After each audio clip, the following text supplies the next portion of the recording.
So you can see we got the back of this guy trimmed off and flattened out. Here it is, all fully installed. You can see we got the bolt in there. Hey guys, it's your boy Alec coming back to you with a new YouTube video. We're out here in my shop working on my buddy's F-150, and we're doing a nasty NA build on his 2018 F-150 regular cab short bed.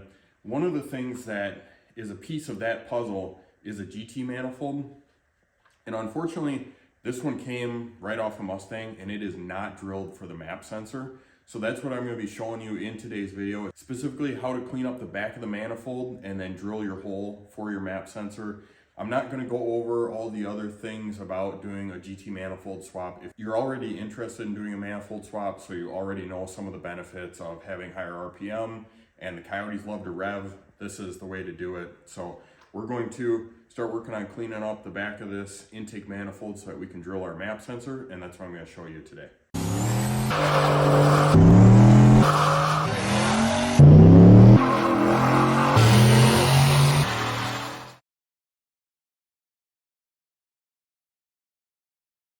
Here we are with the manifold on the tailgate of the work truck out here. And what I am going to be using for tools, I got my air compressor set up, little blowgun there, and then I'm going to use my drill with a wheel to lop off this guy right here. And then we're going to use a die grinder to clean up the big stuff, and we're going to use my right angle grinder to clean up the small stuff. I'm going to put the sensor right in this location. And if you don't have an air compressor, you can do this all with either electric Milwaukee tools, or you can do it with a right angle grinder. Use a cutting wheel to get rid of the big stuff and a flap disc to get rid of the small stuff. But this is the way that I want to do it, so that's what I am going to do.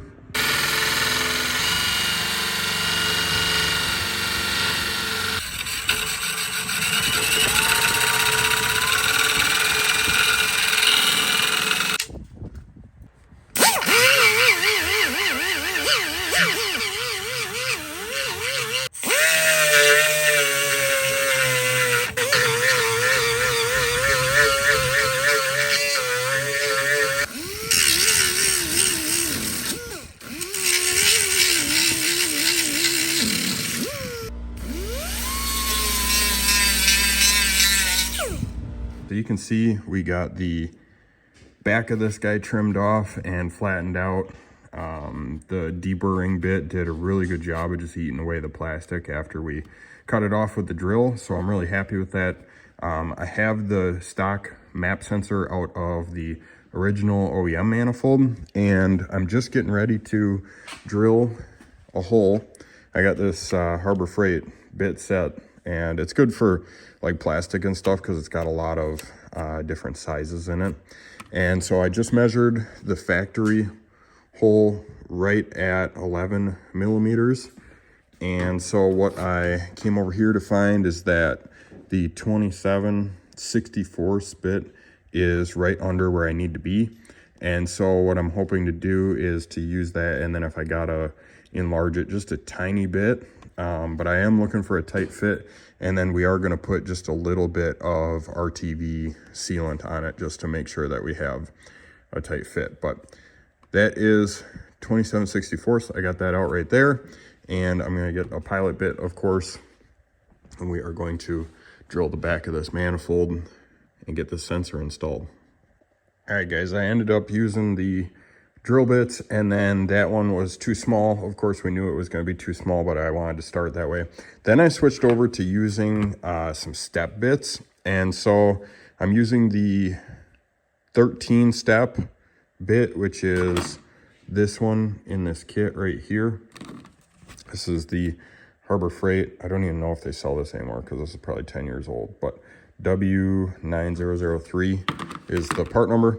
And so I have the sensor in its location. It's tight when you push it in, which we're just going to throw a little bit of Permatex right stuff on this thing to get it, make sure it doesn't have any vacuum leaks.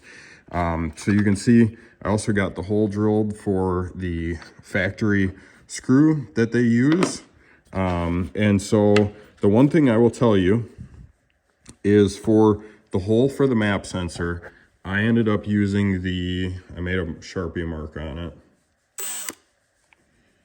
So it is the 7/16 hole.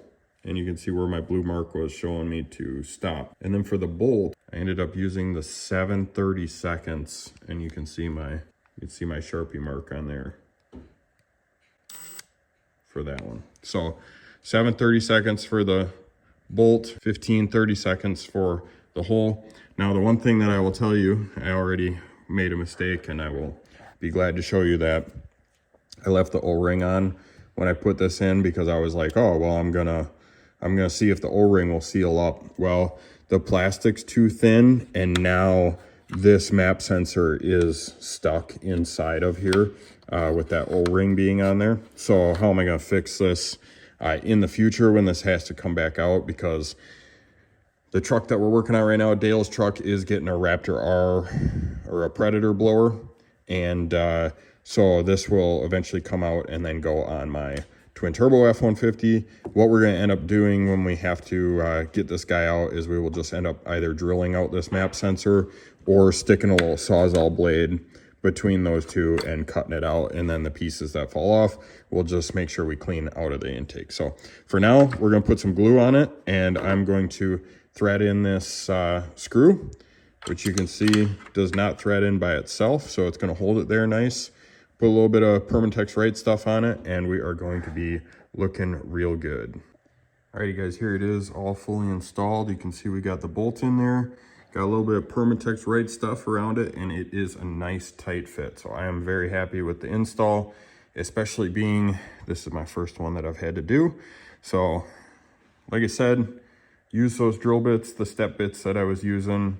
Leave the O-ring off of it, otherwise it's going to get stuck in there.